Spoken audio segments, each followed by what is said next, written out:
तो दोस्तों आप लोग यहाँ पे प्रैक्टिकल के एग्ज़ाम्स चल रहे हैं। मैंने यहाँ पे अभी चेकआउट किया इस बारे में। तो आपको मैं एक बात बता दूँ बहुत ज़रूरी कि इस बार जो एग्ज़ाम्स में आपको वीडियोस नहीं मिली हैं, इसके पीछे रीज़न ये था कि यूट्यूब की तरफ से ऐसा आया था कि मेरे को वीडियोस अपलोड करने के लिए मना किया गया था। तो इस कारण से मैंने वीडियो अपलोड नहीं की थी। लेकिन आप लोगों ने पिछली वीडियोज़ को देख के अपने एग्ज़ाम्स को क्लियर कर लिया होगा। मैं यहाँ पर सभी को ये चीज़ बताया हुआ भी ऑलरेडी कि ये चीज़ रिपीटेड पेपर्स होते हैं जिसमें कि आप एग्ज़ाम्स वही रिवीजन कर लो तो आपके वही एग्ज़ाम्स क्लियर आउट हो जाएंगे।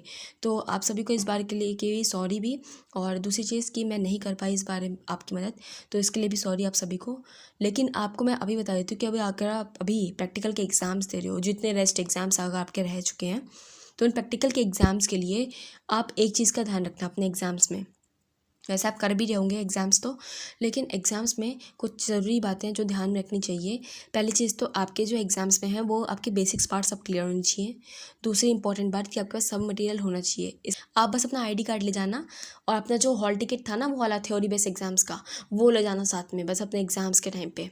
और हाँ, एक और बात है, पेन को ज़रूर ले जाना, पेन और जैसे आप ले जाते थे थ्योरी एग्ज़ाम्स में, क्योंकि वहाँ पे कई ऐसे चांसेस होते हैं जहाँ पे आपको कंप्यूटर पीसी तो अलग बात है दिया जाता ही है, लेकिन दूसरा आपको कर दिया जाता है कि आप थ्योरी जो है पेपर पे लिख दो, इसके जो आपको प्रोग्रामिंग लिखनी है ना आप इस पे लिख दो, ऐसा कहा जाता है। तो आप वहाँ पे एग्ज़ाम्स को आराम से लिख सको, इसलिए पेन पेंसिल खुद का भी लेके जाना ताकि वहाँ पे किसी से मांगना ना पड़े। दूसरी बहुत ज़रूरी बात कि एग्ज़ाम्स के वक्त आपको वहाँ पे सवाल जो कंप्यूटर में करने के लिए दिया जाएगा, तो उसके लिए आप अभी से प्रैक्टिस आप कर लो। जो 20 वाले स्टूडेंट्स हैं उनकी बात कर रही हूँ, प्रैक्टिकल के लिए तो आप अभी से प्रैक्टिस कर लो कि कंप्यूटर पीसी में आप किस तरीके से काम करोगे, ये कहाँ पे किया जाता है, कैसे कैसे काम होता है। ठीक है, इतनी बात अपनी इतनी नॉलेज ज़रूर ले लो। और तीसरी सबसे ज़्यादा ज़रूरी बात कि ये जान लेना कि कंप्यूटर में पीसी में कहाँ पे सेव फाइल्स होती हैं, उनसे पूछ लेना ऐसी नॉर्मल बात में, तो पता चल जाएगा आपको। माई कंप्यूटर पे जाके जहाँ से वो आपको सेव करने के लिए बताएंगे ना कि कैसे सेव करना हम आपको बताएंगे, तो उनसे पहले ही पूछ लो कि कैसे सेव करना है। तो ये आपको हिंट मिल जाती है कि कैसे सेव करने के बाद कि आपका जो भी चीज़ सेव है ना, इससे पहले भी किसी और बच्चे ने भी सेव की होगी, फाइल या फोल्डर उसका कहीं ना कहीं होगा। तो आप रिसाइकल बिन पे जाके चेकआउट कर लो कि कहाँ पे उसका फाइल और फोल्डर है, तो उसमें आपको आंसर्स मिल जाएंगे। तो जो इससे पहले वाले बैचेस में एग्ज़ाम्स हुए होंगे तो वो आप देख के अंडरस्टैंड कर सकते हो, समझ सकते हो कि उस एग्ज़ाम्स में क्या पूछा गया था, कैसे उस क्वेश्चन की सॉल्विंग की गई थी, और उसी की हेल्प की मदद से आप अपने एग्ज़ाम्स को भी दे सकते हैं। और तीसरी सबसे ज़्यादा ज़रूरी बात जो ये आती है कि एग्ज़ाम्स ऑन द टाइम पे कंप्लीट करना है। आपको टाइम से पहले ही कंप्लीट करना है, क्योंकि 2 घंटे का एग्ज़ाम्स होता है, तो उन 2 घंटे में आपको अपने 1 घंटा प्रैक्टिकल के एग्ज़ाम्स मतलब पीसी पे देना है, और 1 घंटे के अंदर ही अंदर आपका काम ये ख़त्म हो जाए।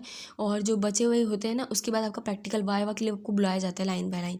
तो 2-3 स्टूडेंट्स एक साथ जाते हैं, तो ऐसा कॉन्फिडेंस वहाँ पे दिखाना इस तरीके से कि जैसे आपको लगे कि आपको बहुत सारे क्वेश्चंस आते हैं। तो इस तरीके से अपने आपको प्रेडिक्ट करना है वहाँ पे, और बेसिक्स आपको अच्छी तरीके से आने चाहिए जो कि आप वहाँ पे बता सको ऑन द स्पॉट जो पूछा जाए। और आपको अगर नहीं आता कोई पॉइंट कोई क्वेश्चंस, तो आप वहाँ बोल दो सीधे मुझे ये क्वेश्चंस नहीं आता है।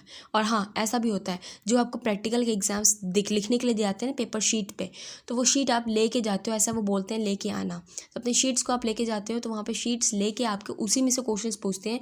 अगर आपने किसी बच्चे से कॉपी किया हुआ है या कहीं से देख के लिखा है, रट्टा लगा के लिखा हुआ है, तो वो आपसे सवाल उसमें से पूछेंगे। अगर आप नहीं दे पाओगे तो उसके मार्क्स आपको कट जाएंगे। तो याद रखिएगा, जो आपने लिखा है उसके बारे में ज़्यादा आपको नॉलेज होनी चाहिए, उन सभी पॉइंट्स के बारे में, क्या इस्तेमाल हुआ है, कैसे आपने किया है, और कैसे इसको इम्प्लीमेंट किया गया है। तो ये सब चीज़ें हैं जो बातों का ध्यान रखना आपको एग्ज़ाम्स के टाइम पे।